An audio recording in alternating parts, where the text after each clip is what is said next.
All right, so we're back. We're finally in the shop again working. You guys seen the last video that we went over to Orlando to the MTE show. That is more of a PDR, paint correction, and there is a lot of stuff over there in the collision side of it. That way we can get better at our skills. So you guys see the new shirt. We are officially legit with the Kandyman and the Crash Champions setup. We got hooked up with the nice uniform now, and we are ready to go here for the channel. So I wanted to talk to you guys today. We're gonna do quite a bit in this video. We're gonna spray one of the pastel jobs. But I was watching my man Brian's video last night, and I was amazed at the most thumbed up comment was one that the guy couldn't stand painting and he was sick of the business. And there was people in there that even described this as being in jail. And that blew me away that people hated their job that much. And I know because I came from this industry years back that it has definitely changed a lot through the years. And I want to get feedback from you guys that follow the channel. What do you think of this career? What do you think of the business, and how has it changed? Because when I came in the business years ago, it was more of a mom and pop style shop. You didn't have as much pressure on you from the insurance companies, and you just did your job and kind of went through the day, enjoying yourself, going to lunch, and just kind of more of an old school. Where today, when you guys get into this field, it's different from me because I had all those years of training, and now that this industry demands so much performance out of us, I'm pretty dialed in. So it wasn't as hard for me at this point now dealing with a lot of these bigger MSO shops. So that being said, I see a different side of it than you guys might. But I want to get feedback from you guys because I think there's a lot of benefits now with the MSOs because you have a lot more people behind you. You have a lot more companies that are going to help you out. You have more equipment, you have better insurance, you have a lot more to it. So in this video, we are going to be spraying one with you, but I want to talk about, to me, what I see has changed in the industry and what the feedback is from you guys on what you think of it, because I still love what I do. Even though it's demanding and it is a high performance shop, we're gonna go around and show you guys what we deal with on a day-to-day basis and shoot a nice job with you guys today. All right, so you guys see we have a full house in here. We've got a Honda, we've got an Elantra, and we also have some cut in here that we're doing in our day-to-day. So not only are we dealing with a full booth load, we've got a Tesla over there, a Subaru. We've gotta get ahead of the repairs by getting stuff cut in. That way we have nice coverage on the backside, and when these panels get welded in with the resistance welder, all we have to do is hit the areas that are welded in. That way we have a nice repair. So not only do you have to deal with the normal outside panels that are gonna go on the outside, but you wanna stay ahead of the curve and do a quality repair before these panels are welded in. So check out what we got here. We've got like a school bus yellow we're gonna be shooting.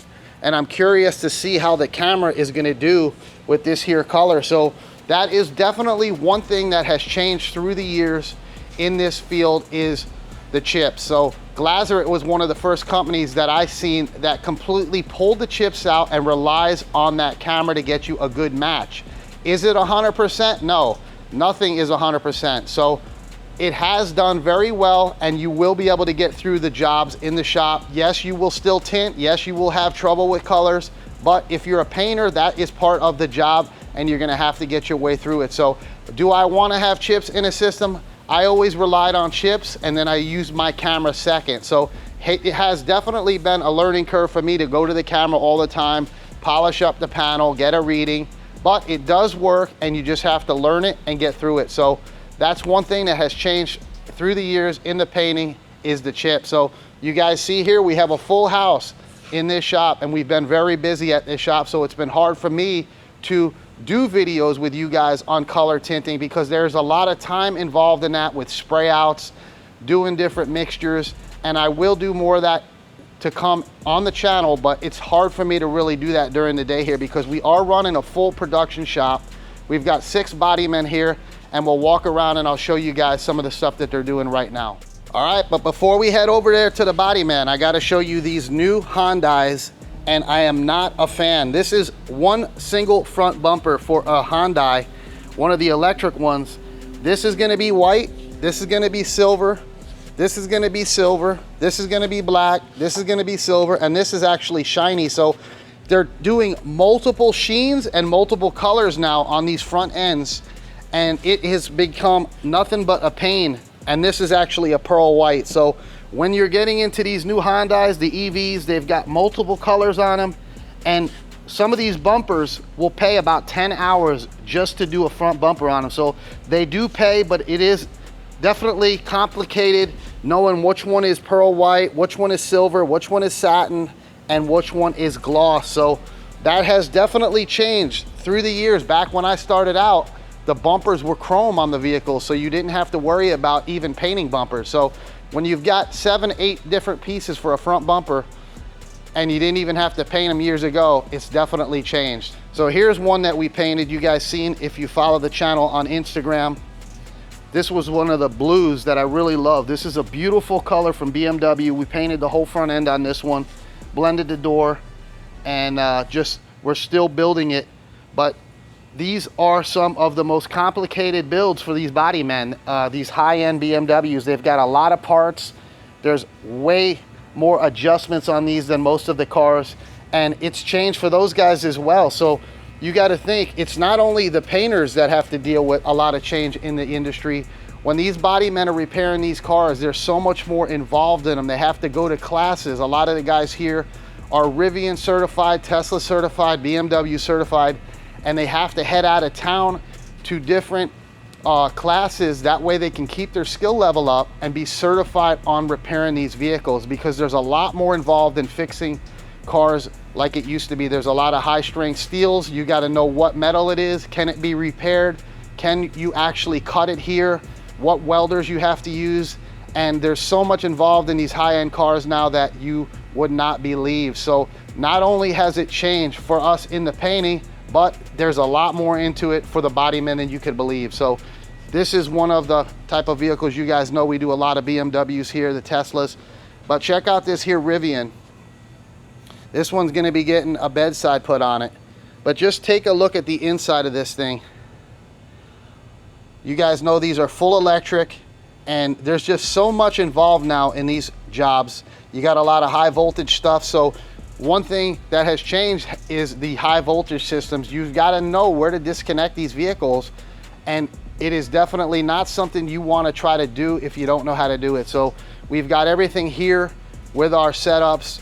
That way the estimator can travel around to the job, go over it with the techs, let him know if there's any specific things that he needs to know before he gets involved on the job. And that is definitely different from back in the day when the old estimator used to throw the old estimate on the dashboard of the car, and you didn't see him till the job was over. So things have changed. So check this out. This is just one area in our shop that we've got all our welders, and this here is one of the lifts from Tesla that you remove the battery out of the bottom of the car. So look at the setup here, just in equipment from years back on what you would see in a shop. You'd see a couple torches years ago, and that would be pretty much it in a welder. Now you've got all kinds of crazy things. And then if you're new to the industry, check out this. This is the glue pull. You guys seen that when we were over at the show. This is a product that you use. You glue all these on the vehicle instead of welding tabs, and then you'll pull them with different tools like this to get the metal back in shape without welding to the panel. So definitely has changed for the body man. And you've got all kinds of different things like this that takes away the fumes when they're welding from Pro Spot here, so they don't breathe in any of those gases. So a lot has changed in the body man side of it, and now we're gonna head back over to the paint shop. All right, I told you guys I handle my buffing first. That way the body men are able to assemble the jobs, and I always polish everything off the vehicle. That way I do not have anything inside jams, stuck in cracks, and to me it's a nicer, cleaner job. So on this finish panel, we do have a couple dirts. I always show you guys, I sand them in the booth lightly just to identify them, because out here in the shop, it's very hard to see with the metallics dirt in them. And I just like knocking them down in there. Then I'll come out here, polish it up, and then we'll put it in our area for the assembly of the body man. So let's hit this real quick and then get everything over to the body man area and then get prepping on that vehicle.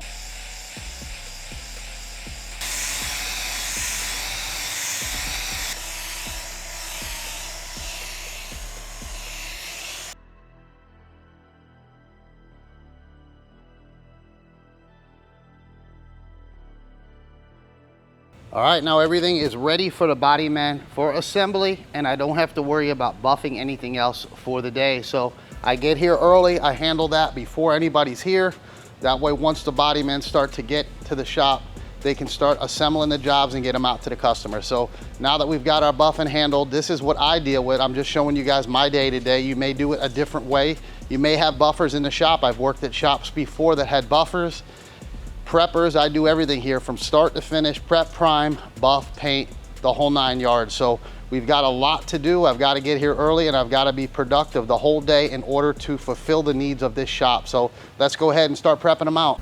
All right, so the first thing you're going to want to do when you get over to your job is read your estimate. And one thing that has definitely changed since I started out was the way the estimates are handled. So this place here in Crash Champions, in all their shops, runs an app. So all your estimates are on an app, and you want to make sure you check it. It's going to tell you everything that you need to do to that vehicle. That way you do not miss something. So it's different following an app, but it's nice because you have your phone on you, and if you need to look up something, you don't really have to go looking for anybody unless there is something that needs to be added onto the estimate. So all right, see that? After reading the estimate, we are doing a bumper. So I didn't see it because it was small, but a lot of these new OEM bumpers, they're doing just sections. They'll do a textured middle and then they'll do 2 ends on it. So right there, that's a sign that you have to read your estimate, because some of these parts have definitely changed through the years. Instead of being big bumpers, they're small ones. So make sure you read your estimate.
All right, so we're all bagged up. You guys seen that we did paint the inside of your resistance welding. Make sure you get the inside of all your bare metal areas. We hit that with the etch, then we treated it with our E-coat. That way we know we have a good solid repair and we're not gonna have any corrosions later on. And then at the end, we will wax everything prior to installation of the interior. So one thing I wanted to talk to you guys about is painting the car apart. You guys seen that we've always painted the cars apart. We've always done the full uniside.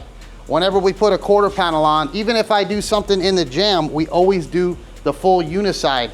Things are changing in the industry, and that's one of the reasons why you have to change with the time. So one of the body men here was talking with me about how at his last shop, they used to cut all the parts in, assemble the car, and then it would come over to paint. And he's seen the big difference in his hours by painting everything off the vehicle, doing the one-touch painting, and getting his parts back, able to assemble on that car, already ready to go, buffed out, and that way he can get his job done faster as well. So you have to realize in this trade that things did change. In life, everything changes and you have to adapt to it and move on. Otherwise, you're gonna be left in the dust. So if you're painting the cars apart, to me, the best way is painting them off the vehicle, because you're getting better, you're getting your skill level better, you're getting your application of your metallics more consistent. That's why you're able to paint those cars apart. So if you were to paint this car all together, it doesn't really matter what you do, because this panel is on the car and your metallics are gonna look good because you have it right next to that panel. Well, when you're painting it apart, you have to be very, very robotic when you're painting, because that panel isn't near this one, so you have to do everything identical. If you put the sealer down, you have to put the sealer down. If you put your base coat down, you have to put the same amount of coats. And then you have to do your control coat depending on what system you're using. So don't do what is easier, Do what is gonna make you better, because in the end, that is the way the industry is going. Never do I look for the easier way. I always look at what is the better idea, what is the better way of doing it. Even if it's harder, I have to get better. The teacher, Lean Gray, he said, what do y'all think? How would you approach fixing this car? I said, well, went back, it's back in the cowl. He said, there's no such thing as back in the cowl. We chained this down, measured it. This portion was up, rear was up. We put one chain down in that back corner to hold that down, because remember, as it rose when this happened, we pulled the front structure, never adjusted that, just held it, angled back and down. That came out by itself. Never even did any body work up there. So, holy shit. Okay, you got me. I listened to everything you got to say. But I went into it with that attitude of, what are you going to show me? So if you're not willing to accept it, you'll never learn it. Yeah. That's like when they came with Pat and did all the training. Yeah. I knew they were going to teach me something I didn't know, and I was willing to listen, and right. At the end, what happened? I learned it. You learned. I became good friends with them, yeah. And now everything is good. Yeah. So all in all, in the industry, if you're not willing to learn and follow procedures and admit sometimes that you were doing it wrong, because we've all done it wrong at times. Right. All of us. Not knowing whatever. Right. But now you've got the information right there in front of you to do the job like you're supposed to do, and you've got the equipment to do the job you're supposed to do. So as far as I'm concerned, the industry is stronger than probably what it ever has been. Yeah, I agree. All right, so you guys seen me talking with Dan, and the one thing that he said that you have to be willing to do is listen and learn, and don't think you know everything. And that's the same thing that I told you guys even when BASF came in to train me. I've been painting a long time, but I knew that I was gonna learn things from them.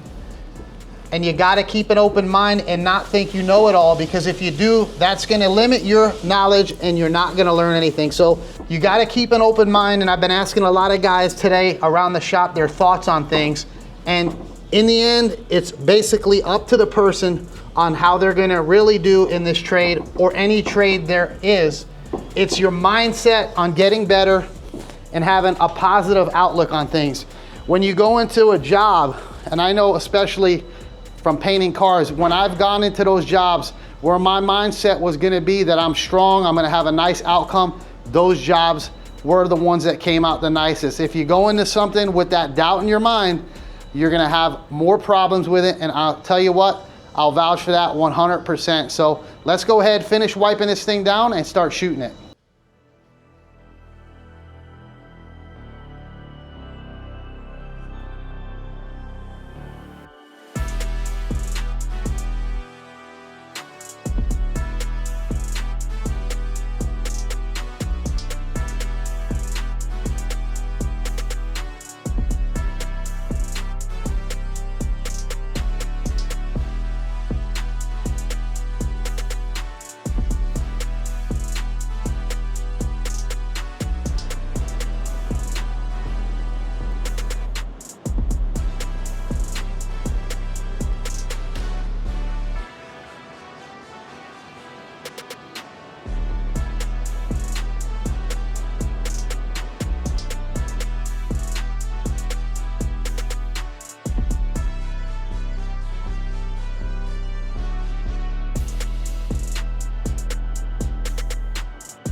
All right, so we've got our base coat on there, and what you guys seen me do was dilute down the regular strength base coat with our blending clear, and that is just a little bit of the color inside that blending clear, especially when you're doing it in the BASF 100 line. This is a very strong concentrated paint. That's why you're able to get coverage with 1.5 coats. So when I used to do this with PPG or Sherwin-Williams, I would put more in, but with the BASF, I do put a little bit less because it is very, very strong. So I just add a little bit into a cup with blender. I do not try to put blender in my cup because I found out that that's too much of the color in there and you will not get it to do what it needs to do.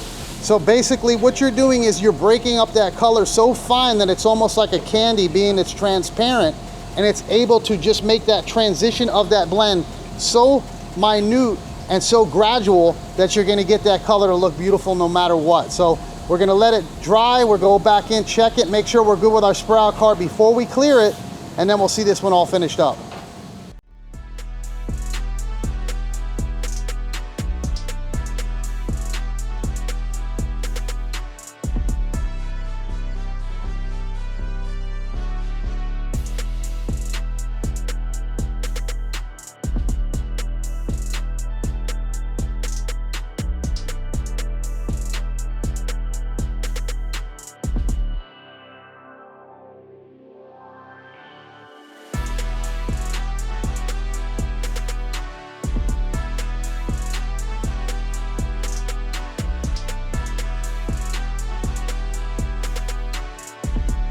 All right, while we're waiting for that paint to dry, let's go see what Mikey Boy's up to over here. You tell me, what do you think about the industry and how far it's come? Is it worse or better? I don't think it's any worse. I just think it's, I mean, a lot of it is getting into a good shop and working with guys that you like and fixing cars right. You know, Right. If you know you're half-assing them, then, you know, you're not going to be happy. But mainly getting into a good shop makes a difference. And that's made a difference for me lately. And he's gonna give this a nice quality bead. We'll come back and check it out.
All right, so that was a quick one with the clear, and that was the Luma 1.3 OP. You guys know I use that gun all the time for the clear, and it lays it down beautifully. So really happy with the outcome on that. If you ever get in a bind where you're having a color that's fighting you, whether it's a pastel, whether it's a charcoal, whether it's a silver, go ahead and dilute that base coat in your base coat clear, whatever system you're using.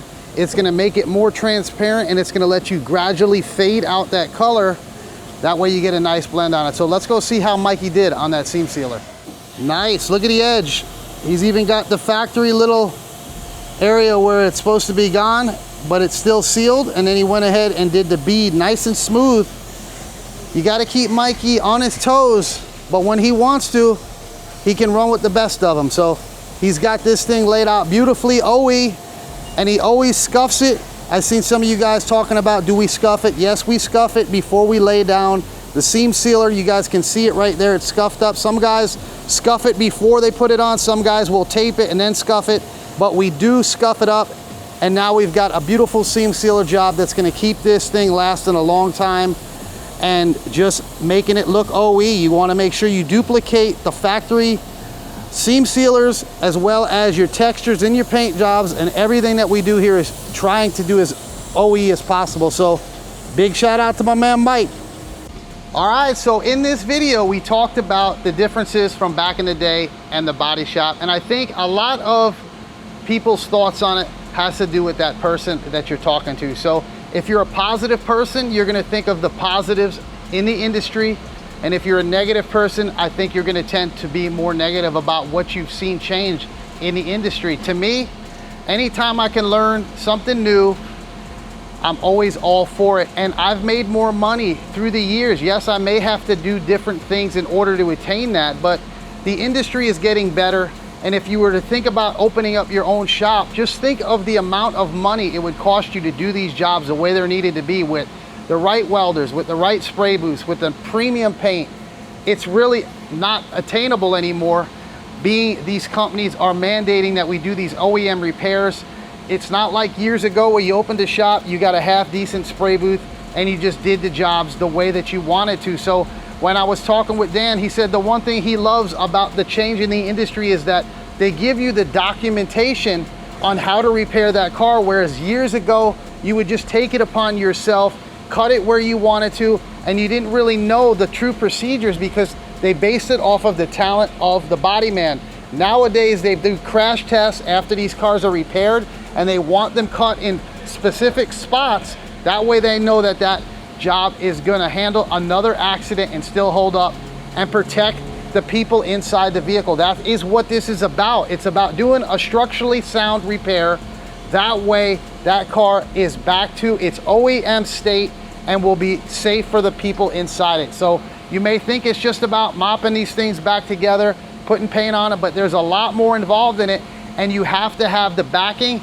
And to me, I've liked working for these bigger shops, and I do love working for Crash Champions. So if you guys may not like where you're at, maybe it's time to make a change. You're not a tree, you don't have to stay in one spot. So if I've ever had times where I didn't like where I'm at, you guys have seen that through the years in the channel, I go ahead and find a better place, and I'm always gonna do that if I'm not happy. But this place so far has been phenomenal with Crash, as well as before with my man DJ from Mitchell Collision. So we are here to stay. We're gonna be doing the videos, and I hope you guys like this one, and we'll see you on the next one.